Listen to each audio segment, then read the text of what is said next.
Hello everyone, welcome back to another video here on Play on GAA with me, Seamus Brady, your host, and for this one I am joined by Matthew Hurley, the GAA Statsman from Cork. Matt, what a weekend in the Club Championships, so much action. I mean, we've got action from all four provinces in the football, and then we've got action from the hurling as well. It's really sparked into life over the last weekend, the Club Championship. It has definitely, and thanks for having me on again, Seamus. Yeah, it's even though there was hardly any in Cork this weekend, Fort is only getting promoted to the Senior Hurling Championship this weekend. That was it. But to be honest, looking at the down celebrations in Westmeath yesterday was absolutely unbelievable. And I discussed with Aaron last night on GA Fan TV as well the story that Luke Loughlin went through as well. He had I think it was a drinking problem at the start of the year or a year ago, and now he's won the Talented Cup and the Westmeath Club Championship. What a story for him. One of many stories of the club championship. Bolton last losing in Wicklow, Mullinacha losing in Longford, and you have an all-northern from Roscommon final as well. Boyle in it for the first time since 1927. So it's a brilliant weekend overall. Brilliant weekend for the underdog, and we'll be looking forward to chatting about the club action with you. Lovely, yeah. So we are going to start with the Ulster Club Championships. Like the Club Championships in Ulster, we're going to go to the team that actually were crowned champions this weekend, Carrigan in Antrim, Aaron's own Carrigan, that is James Laverty as their captain. They pushed on in the second half of extra time. Of course, they were 8 points down early in the second half after Rory McCann hit that goal, and they pulled them back in and they claimed the Antrim title. What a day for Aaron's own Carrigan. It was a brilliant day, and brilliant victory for them. I don't know how they'll do in Ulster now. It'll be very interesting to see how they get on. But when you look at all the other teams in Ulster at the moment, I think the draw has been made. But to be honest, I was at the sort of Star office today, so I haven't had time to look at it. So it'll be interesting to see. I think the Tyrone champions are up against the Derry champions in the quarterfinals, but I don't know who the Antrim champions are up against. If they come up against a Fermanagh champion or something like Carrigan, I don't know how many championships they've actually won in Antrim. I haven't really stayed up to date with the Antrim Football Championship, but as far as I'm aware, I think they've won a few actually in Antrim at the moment. They have. So I think it's their sixth or seventh. So they do have a bit of pedigree there. And then going on to the Ulster, but you are right. I think that they are more so dependent on who they come up against, because we are going to move to the Derry one. I mean, Malachy O'Rourke there in charge of the Waddy Graham's Glen. I mean, Conor Glass and Emmett Bradley at midfield. That's probably the best midfield pairing in the country in terms of a club team. Having those two at midfield is absolutely ridiculous. They beat Newbridge off the park by 2-12 to 4 points. Slaughtneil had a little bit of a tricky first half in the other semi-final. Of course, Enda Downey was taking Christy McKaig for a tour of the park. Once Slaughtneil made the decision to swap McKaig off him, the game opened up. They went on to win 2-12 to 2-4 against Lavey. That was in Owen Beg. You know, in terms of a club final, I mean, I watched your appearance on Aaron's podcast there last night. I'm absolutely in agreement with the two of you. Like that club final is going to be one hell of a game. You're talking about Glenn and Slaughtneil, I'd say, make up about 80% of that Derry team. You're talking Conor Glass, Emmett Bradley, the McKaigs, Brendan Rodgers, Shane McGuigan, Niall Loughlin. Like, ridiculous talent on show. Yeah, unreal. And as you mentioned there, it is probably the best midfield partnership in the country with Emmett Bradley and Conor Glass, and a few others to mention as well in this final. Like you have Chrissy McKaig, Brendan Rodgers, Shane McGuigan, all in action in this, and Malachy O'Rourke as the Watty Graham's name manager. Like, what more could you want than this? That's almost an inter-county final, really, in Ulster. It's an absolutely unbelievable pairing. And to be honest, whoever wins this will definitely fancy their chances in the Ulster Championship, because out of all the teams, I think Crossmaglen looked the only one that could win Ulster other than these two. So whoever wins this will go on to do very good things in the All-Ireland, I'm sure. And Shotlee's point of view as well, they're going for a double in the All-Ireland. If they manage to do that, that'll be an unreal achievement when you look at Shotlee down through the years. Like in hurling, they've been unlucky against sides like Ballygunner and I think Ballyhead Shamrocks in previous seasons. In football, they've been unlucky against Nemo Rangers and Dr. Crokes in previous seasons. So who's to say they won't do a double this year? They're an absolutely outstanding club, very small club as well. And yeah, it's going to be an unbelievable final. I hope to God now it's on TG4 or RTE, because it makes up to be a cracker. Yeah, and who would you back to win it? Jesus, a tough one. I'd have to back Watty Graham's Glen, because I think they were disappointed after last year I know they performed well against Kilcoo in the Ulster Championship, but they were disappointed in the way they've lost after extra time. They were so close. And considering Kilcoo went on to win the All-Ireland after that, then like Watty Glen would be thinking that's an opportunity missed. And look at Kilcoo this year, they aren't that great in the Down Championship, from what I've heard anyway. So like Watty Glen will be looking at this championship and thinking we could go on a run here. When you look at the way we've troubled Kilcoo in the last few seasons, we've one of the best club managers in the country at the moment. We have the best midfield partnership in club at the moment. Why not? I think Watty Glen could even go on a run further than Ulster this season. Yeah, I completely agree. I think when you look at the talent that they have, and then you look at Kilcoo, for example, getting taken to a penalty shootout in the down quarter final, like they've limped to the final. They're not the same beast that they were last year. I feel like there's an element of Kilcoo that they were so close for so long that instead of getting, turbocharged to get more success, they've kind of been there. We've got to the top of the mountain kind of energy about them this year. I feel like Kilcoo could be there for the taking, even in the down final. I really do. I think that they're not as strong as they used to be. The other semi-finals you mentioned, Armagh, Crossmaglen, they smashed Mahary to bits. I mean, this was supposed to be a Mahary side that was actually supposed to have Crossmaglen's number. 3-15 to 1-6. Ronan Fitzpatrick, Keane McConville, Rian O'Neill, and a certain Jamie Clark, all looking fantastic for the Armagh. Probably one of the like me and you have grown up with them being the biggest club in Armagh, 6 All-Ireland club titles. Jamie Clark, could he be, kind of pushing back? Kieran McGeeney might be ringing him up now after that because he was outstanding in this game. The thing is, though, the caveat to this is he's playing soccer in the Northern Irish League. So the thing is, he has a professional contract there. So I'm not sure he'd want to leave that league there. But who knows? Like Sean Patton left Finn Harps, I think. I think Niall Morgan left the Northern Irish League as well. So who's to know? He might turn around to Kieran McGeeney and say, "Look, I'm coming on board here." But that is some forward line for Crossmaglen to have when you think about it. Like Keane O'Neill, or Keane McConville, should I say? Jamie Clark, Rian O'Neill, Oisin O'Neill there as well. Like that's an abundance of talent, really, and it's absolutely incredible. And I would think it's between the Derry champions and Crossmaglen to go and win Ulster. But the thing is with Crossmaglen, in the last 2 years against Mahary and against Clare last season as well, they flattered to deceive and badly. They lost 2 bad games in the Armagh Championship. Will they do so again against a Greenmore team? They're going in under the radar. A lot of people are thinking Crossmaglen, and rightly so, Crossmaglen are an outstanding team, and I think could even make an All-Ireland run. But Greenmore will be looking at all the pundits, all the YouTube channels saying, and the Crossmaglen are favourites, and they'll be thinking, we have to pull off a surprise here. We're going to pull off a shock. No one's expecting us to win. The pressure's off us. We can just go out and express ourselves here. So that's what they'll be thinking in their minds here. No doubt Crossmaglen are a good side, but they'll have to watch out in this Armagh final, first of all. Yeah, no doubt. But I do tip them to get over the line, but it has been their Achilles heel over the last few seasons that they seem to not really turn up on the big day. Fermanagh, that championship, Derry Connolly Harps won 6 out of the last 7 Fermanagh titles. They have been knocked out. They're not the Fermanagh champions anymore. Enniskillen beating them by 115 to 111. Aaron Gales Balik 1-7, Connolly 1-6. That was the other semi-final. Those two playing in the final now. Derry Connolly knocked out. Yeah, it's a big shock there. Like I watched Derry Connolly a bit last year against Clare from Armagh. I was very impressed with them. I didn't watch the Kilcoo game, to be honest with you, but I was hearing some things that they were very, very defensive. But they troubled Kilcoo, really tried to trouble them in the first half. So it was kind of a surprise that they lost the Fermanagh Championship in the end. They have some very good players like the Begolian brothers there, but yeah, Enniskillen went through. Enniskillen is a big town in Fermanagh, so they will be gunning for this championship. But again, it's like the situation in Antrim. It's who they draw in the Ulster Championship to go even further, whoever wins this Fermanagh Championship, really. Because if Derry Connolly got through, I would actually fancy them to make a run into the Ulster. But these two sides, they're pretty novel pairing. So like they wouldn't really make a run at it in Ulster. It depends who they draw. If it's probably the Antrim champions against the Fermanagh champions, if it's that way in the quarterfinal, that'll be intriguing because like one side will have to grab an opportunity to go into an Ulster semi-final. And who knows, since then, like 2 games away from a club semi-final in the All-Ireland series, that's pretty good going.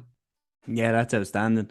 Moving on then to the Tyrone Championship, of course, there was the quarterfinal stages here. The game that jumped out, obviously, Errol Kieran 116, Dungannon, 111. Just for the Canavan brothers, the form that they are in, both Rory and Dara. I mean, the future of not just Errol Kieran Gaelic football, but Tyrone Gaelic football. Both of them are absolutely outstanding. Clonogh O'Rahilly's beat Donamore St. Patrick's 1-9 to 10 points. Carrickmore beat Loch McRory by 10 points to 9. Dromore beat Omagh in a whopping scoreline of 6 points to 5. I'm sure the conditions were absolutely appalling in that game. But which out of these four, obviously Errol Kieran, grabbed all the headlines, but was there any kind of under the radar teams that really impressed you? Well, I suppose if the Tyrone Championship is going to carry on the trend, the winner will be Carrickmore this year, because there's been 10 different champions in the Tyrone Championship over the last few years, Errol Kieran being the first of them, and I think the last of them was Dromore, and coincidentally, they'll be meeting in the semi-final. That's going to be a big semi-final there between Dromore and Errol Kieran. Like, the thing is with these two, they could beat the living daylights out of each other, and then the other semi-finalists, the underdogs in Clonogh and Carrickmore. So they will be coming in and beat under the radar, beat like the Armagh final as well with Grainmore, and trying to pounce at the opportunity. I'd actually fancy Carrickmore really to carry on the trend of this Tyrone Championship, because like, the trend's been absolutely unbelievable. 10 different champions in the last 10 years. Can Carrickmore make it 11 or 11? If they do, it's a ridiculous record. Yeah, that's absolutely crazy. 10 different winners in 10 seasons. That's absolutely insane. I mean, it speaks to just, there's competitive and then there's that. I mean, you'd almost like, it's a hot potato. No one can hang on to the Tyrone title. But I understand Carrickmore, but I really like Errol Kieran. I really like the Canavans and the Peter Hart, and I just feel like they work really well together. Hitting 116 on the same weekend where other teams are hitting 6 points in a full game and getting into the semi-final. So I'm thinking that could be their year. We're completely switching province now. We're going to the Leinster Club Championships, where there were a lot of champions crowned. Kildare won the Kildare title, just so you know. No, sorry, that was Naas who won the Kildare title by 112 to 6 points. Of course, they'll have the likes of Eamon Callaghan, Owen Doyle, Dara Kirwan in that side. In Laois, Port Arlington won the 3 in a row there, beating O'Dempsey's by 213 to 8 points. In Longford, Colm Kills won by 1-7 to 8 points against Mullinachta. And in Wicklow, St. Patrick's won by 110 to 1-8 against Bolton Glass. But the main one I'm going to come to you first for is the Westmeath one. I mean, this is the one that grabbed all the headlines. The Downs, I mean, what a victory this is. You mentioned about Luke Loughlin. Obviously, he's had his demons. He's come back. And what a day this is. Beating a St. Lomans side and holding a Lomans forward line with the likes of John Heslin, Ronan O'Toole, Sam McCartan to just 7 points in the whole game while hitting 1-8 themselves. Niall Mitchell with the crucial goal. What a day for Lara Wall's side. First time since 2005 that they are Westmeath champions, completing an unbeaten season. And what a fairy tale story from this is what the club championship is all about. What a story this is from the Downs. It's an unbelievable achievement to win it. And we were saying on podcasts and all that St. Lomans could win the Leinster Championship. I was tipping them for dark horses when they won the Westmeath Championship last season. But they're out. It's absolutely unbelievable. You would have thought really St. Lomans, Gary Castle, one of them would win the championship. That was the only championship where you're thinking there's certainty there. There's an element of certainty. But when you look at the Downs, the story there, it's incredible. It is incredible. You mentioned Luke Loughlin there. Niall Mitchell, I'm sure he's a Westmeath hurler as well. So for him to get the goal as well, that's incredible. It is an incredible story in the Westmeath Championship as well. And it just captures the imagination of the club championship. Will the Downs go further into the championship? If they do, Luke Loughlin really has to be the story of the club championship. The way he's recovered. He's, as you said, he's banished these demons. He's gone on a Westmeath run. He's won the Tailteann Cup. He's arguably been in the Tailteann Cup team of the season as well. He's been having an outstanding season. He set up a goal in the final as well. So he's had an incredible year. And yeah, it's emotional at times for this club. And you could see the scenes on the Loaf of Bread GAA page on Instagram as well. The scenes in Cusack Park were absolutely incredible. And yeah, that's what the club championship's all about. And it's an unreal story. Yeah, no doubt about that. And then a quick word on the other championships, of course, to tag on to the ones that I said. Louth, that final has gone to a replay. It finished 1-12 apiece between Newtown Blues and St. Mary, so they're set for their replay. But of course, Naas winning in Kildare, Portarlington completing a 3 in a row in Laois, Colmcille's winning over Mullinocta in Longford, and St. Patrick's beating Bolton Glass in Wicklow. Yeah, exactly. Like St. Patrick's probably jump off the page there because Bolton Glass are a former All-Ireland champion. For Laois, yeah, I was expected really. I watched Port Arlington last year against Kilmacud Crokes and I was impressed with them. I really was impressed with them and they could make a run at Leinster as well. Naas, again, I was impressed with them in Leinster last season. I think Shell Maliers are still there. So the Leinster Championship is going to be very competitive. And a quick word as well on Loud. RD St. Mary's, like I played them in a Fela a few seasons ago, like at under 14 level. This was 2014 now, so their players would have, they're around 21, 22 now. So they're a young side, they're brimming with young talents. And I think they'll make a run at Leinster as well. So the Leinster Championship, even with Palatine from Carlow, Roll from Offaly, even look at the sides here, Kilmacud or the Fela, whoever wins that final in Dublin, the Leinster Championship is going to be very competitive. Damn right. And then, yeah, just before we move on from the Leinster Championship, Castletown beat St. James in the Wexford semi-finals. Ben Brosnan, of course, still doing his stuff there for Castletown. Shelmaliers in the other semi-final beat St. Dan's by 5-11 to 6 points. So, yeah, they are my pick to carry on. But we're switching province again. We're going to Munster, where, of course, a lot of headlines out of this game. Dingle, 118. Dr. Crokes, 11 points. We'll start when we talk more in depth about them.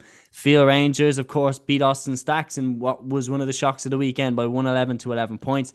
East Kerry beat Kenmare Shamrocks by 13 points to 1-7. And Mid Kerry beat Temple Now by 13 points to 11. But, of course, the one that jumps out is the Dingle result. You've got Mark O'Connor there coming back over from Australia, playing centre forward, and he looked really, really good. Dylan Gainey hitting 1-2, Paul Gainey hitting 5 points, and Tom O'Sullivan hitting 5 points from centre half back. You do have to mention with Dr. Crokes, they were missing, Gavin White, who's crucial to them, Micheál Burns, Fionn Fitzgerald. But what a day for Dingle. Absolutely outstanding victory. And to be honest, I think Dingle could even go over Munster this year. They're a pretty good side. I watched this game on a streaming service in Kerry, and the stream wasn't particularly good. There was no commentary for 45 minutes, but thank God the football made up for it. Thank God we had Paul Gainey and Tom O'Sullivan strutting their stuff. In this game, like Tom O'Sullivan was outstanding with 5 points, like from centre back. And reminder, RT Sport didn't put him in Team of the Year. I mean, that's a crime in itself. He's an absolutely incredible footballer.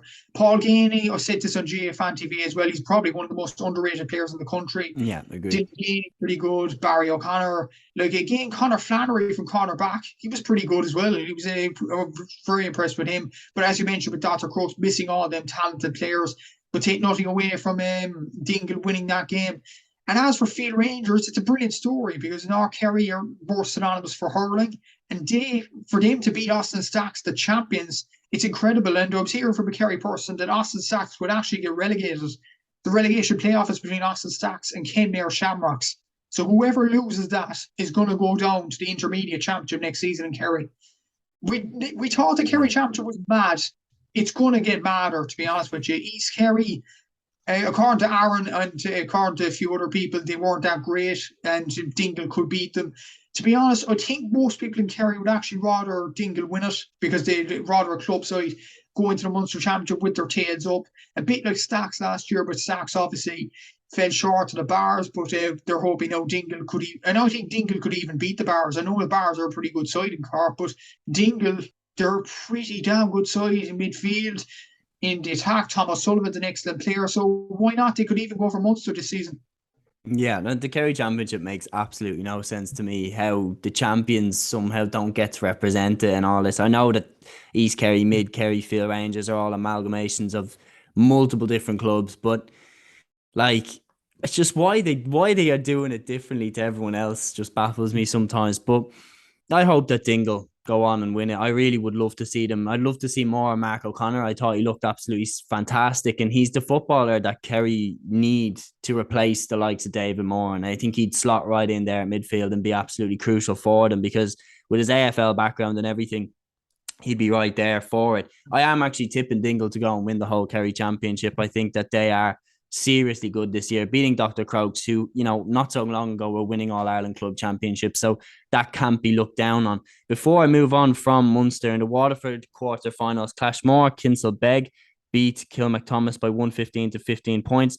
Portlaw beat St. Saviour's by 1-7 to 8 points. Brickley Rangers beat Stradbally by 1-9 to 1-8. And Kilrossanti pulled away from Onrin. They finished level, but then Kilrossanti won by 7 points after extra time.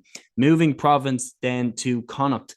Galway quarterfinals. What about these games? I mean, the main one that jumps out, Mount Bellew-Moylock, 15 points, Corofin 1-11. The other games, Salt Hill 1-11, Tuam Stars 2-7, Annadown 1-8, St. Michael's 9 points, and Moycullen 1-12, Clare Galway 1-11. Mount Bellew-Moylock away for Moycullen in the Galway football semi-final. Of course, this was the clash of titans. I mean, Mount Bellew-Moylock, the team that are the Galway champions, looking to do it again and go further this time, coming up against, Corofin, who have been the club team of the last 10 years, and beating them. But interesting stat, 2 points was the biggest winning margin in all 4 quarterfinals. The Galway Championship is seriously tight. It is, yeah, and that was the main game between Corofin and Mount Bellew-Moylock. And special mention for Corofin, like Kieran Malloy, who was an excellent player this season and somehow didn't get an All-Star nominee. He was actually injured for this game. So, if Corofin actually had him, maybe they could have won it, So tight margins, swing like a grain of rice, as Paddy O'Shea would say. But Mount Bellew-Moylock went through, and last year they felt a bit hard done by that monarchy with Jerome Henry at the end of the game against Padre Pierce's. They'll be out for vengeance now this year, going for a Connacht title. But Moycullen, they'll stand in their way. You have to imagine the Moycullen Mount Bellew-Moylock game would decide the Galway winners. But as you mentioned there, the highest margin was 2 points. So the other semi-finalists would be thinking, we could pull off a scalp here as well. I know I'm repeating myself in this video, but it's happened so many times before, so many sports, that the weaker side of the draw sometimes, goes in under the radar, slips in and wins the final, and it could happen again. It could happen in Galway, considering the stat you mentioned there was a 2 point margin. That's incredible, really, and it definitely shows the competitiveness of the entire championship. No, yeah, without doubt. Moving then to the Roscommon Championship, of course, 2 semi-finals here. A real novel pairing in the final. Boyle making their first Roscommon final since 1927. They beat St. Bridget's by 112 to 12 points. The Smiths, as you would expect, were crucial. Enda and Downey. Downey struck the crucial goal for Boyle as they won that game. In the other game, Strokestown beat Roscommon Gales 2-8 to 11 points. Colin Brogan and Paddy Neary with the goals for Strokestown there. Roscommon Gales, of course, in the last round knocked out the champions Porrig Pierces, who of course went on to win the Connacht Championship. So, I mean, what can you really say here, apart from, again, Roscommon Championship, also very, very competitive. And then what's your thoughts going into a final of Boyle versus Strokestown? I was hearing Boyle actually have Enda Smith as well. So no wonder they actually reached the final, because he's an outstanding player. And they haven't won a Roscommon Championship or got to a final, I think, since the 1920s. Yeah. That's incredible. If they manage to win this Roscommon Championship, that'll be an incredible victory for them. No disrespect to Strokestown. Strokestown, they've had a long barren wait as well. And it's a novel pairing. It's a North Roscommon final. It's incredible, really. No one would have predicted it. Going into the games, Roscommon Gaels would have beaten Padre Pierce's. St. Bridget's won the All-Ireland in 2013, so nobody would have saw this coming. It's incredible, the two of them reaching the final. And another prime example as to why the club championship is so unpredictable. And I think Don Logue will be quaking in his boots after his comments in July, to be honest. Yeah, I remember them. I remember listening to him say them as it was coming out of his mouth and being like, you sure you want to say that right now? I mean, the club championship hasn't even kicked off and you're already saying that it's a bad thing. So, I mean, it's proven them wrong week by week. I think the split season is absolutely fantastic. It's given more coverage to the GAA, and I think the GAA has done the right thing making a split season. The calendar is still a mess, but that's a debate for another day. But let's move then to the hurling. Of course, what a weekend we had in the hurling. We have the Clare semi-finals, the Dublin semi-finals, Kilkenny semi-final where Ballyhale progressed to the final where they were played James Stephens. We had the Limerick quarterfinals, the Tip semi-finals. Let's start with Clare. Era O'Guinness beating Six Mile Bridge by 223 to 217. The goals coming from David Reedy and Shane O'Donnell, the two crucial lads there for Éire Óg. Ballyea, the champions in the other side of the draw, they beat Cratloe by 24 points to 117. Of course, the likes of Niall Deasy, the likes of Tony Kelly coming through again there for Ballyea. But crucially, Gary Brennan returning for Ballyea off the bench after his long injury. What are you kind of thinking now going into a final with Éire Óg and Ballyea? The thing is with the Aero Guinness boys, they're going for Dublin Clare. That'll be incredible if they do win it. Potentially Munster as well. Like they have a pretty good side in football. And look at the players they have in hurling as well. Shane O'Donnell, David Reedy. Imagine Shane O'Donnell and David Reedy are going to come up against Tony Kelly. That is a really, really good pairing, and you couldn't ask for any better than that. Ballyea have done well in the Munster Championship over the last few seasons. Aero Guinness haven't really. Who would you rather be in this championship as a Clare fan? Probably Ballyea, but Éire Guinness will definitely make a run of it. Like Shane O'Donnell is an outstanding player. I honestly think so. He's definitely improved this year more so because like in the games against Limerick this season, games against Wexford, he was the guy for Clare that always stood up when counted. So I'm glad to see him in the final actually, and he's rounding off his year in dramatic fashion really. But it's going to be a very, very good final between two brilliant Clare sides. And Éire Guinness going for a double. Could they do it? Like, it's on. Yeah, no, I agree. I'm going for Ballyea to win, though. I just think the likes of Tony Kelly and Gary Brennan coming back, I think they just might be a little bit too strong. The Dublin semi-finals then, this is incredible. Nafina beat Coola 218 to 17 points. Kilmacud Crokes made minimum fuss of beating Ballybowden St. Enda's. And not only that now, they not only are going into the Dublin Hurling final for a repeat of last year's Dublin Hurling final, but they are also playing each other in the football final as well. So massive credit has to go to both clubs that in the capital, we have two clubs with really a stranglehold one over the north and one over the south. I mean, absolutely incredible rivalry that is developing now between Kilmacud Crokes and Nafina, and they're going to be playing each other in two finals within 2 weeks. So I feel like they're going to get to know each other pretty well. Of course, Nafina beating Coola and Kilmacud beating Ballybowden St. Enda's. Which one kind of impressed you more? Probably the Nafina result. Like beating Coola, who were All-Ireland champions over the last few seasons. It's a brilliant victory for them. And to be honest, I said this in your podcast and Aaron's as well. I'd actually rather Nafina win the hurling in particular, because I thought they were kind of robbed last year in them final few seconds when Ronan Hayes started to turn into prime Ronaldo and hit goals in quick succession. But I honestly hope Nafina win the hurling anyway. I think most people, correct me if I'm wrong now, Seamus, but I think most people actually want Nafina to win the football too, because Kilmacud are an incredible side really, with Shane Walsh and Paul Mannion. They're definitely All-Ireland contenders. And if Nafina knocked them out, if Nafina were to win two finals against Kilmacud Crokes, there'll be a huge soul search in Kilmacud Crokes, I would imagine, because a lot of people will be backing them to win hurling and football. But if Kilmacud Crokes managed to do it, if they managed to do the double-double, that's incredible in its own, the capital.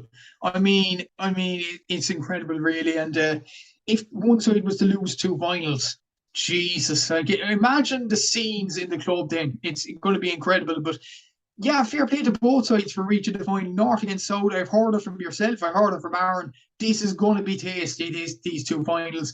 I think the football finals at TG Carr on Sunday. Hopefully the hurling final will be shown too. Oh, yeah. It has to be after last year's final. I mean, that game last year was absolutely incredible.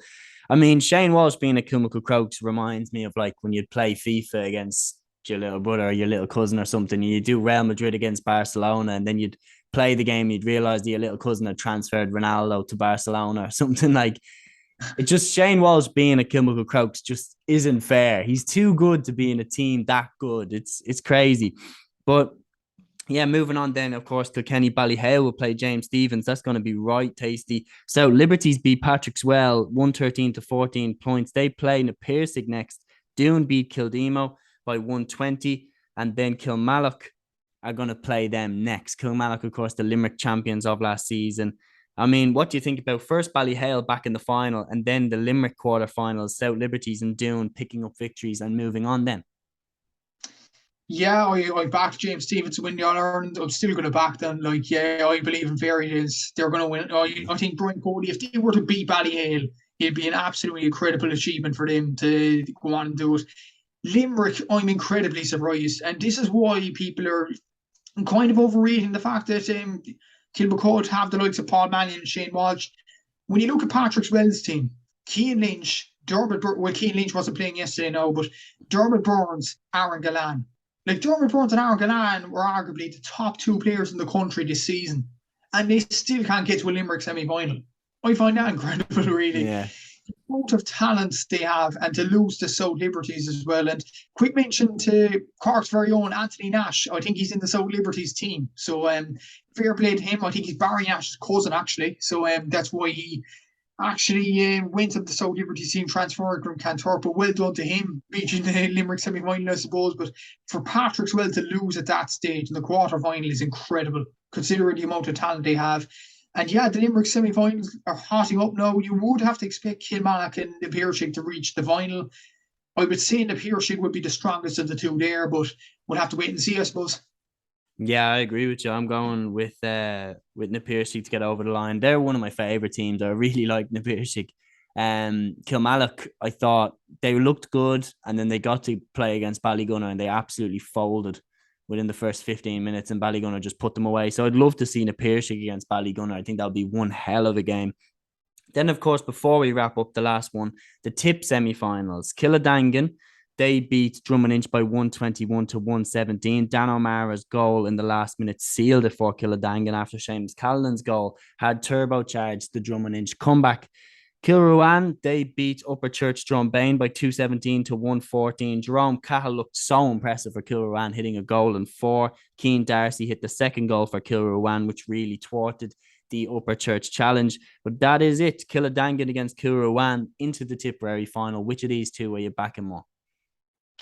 Jeez, it's a tough one, man. I kind of get confused between the two because they have Kill at the start of their name. I don't know why, to be honest, but I'm sorry, Tipperary fans, if you're watching this, but yeah, it's quite confusing for fans outside Tipperary getting used to them two clubs in the final. But I'd go Killadangan maybe, because I think they won it in 2020. Correct me if I'm wrong now, but like they're used to winning, and I think they'll win again now. And they'll be dying to go at Munster this season because they didn't get the chance at 2020 because of COVID, obviously. So they'll be dying to get the chance this time again. Whether they'll do well in Munster, I'm not sure. When you look at the sides there, probably St. Finbarrs, Ballygunner, Na Pearshig, like that's going to be pretty hard to get out of. Really, the Munster Championship looks like it's hotting up, but I'd have to back Killadangan to win Tip anyway.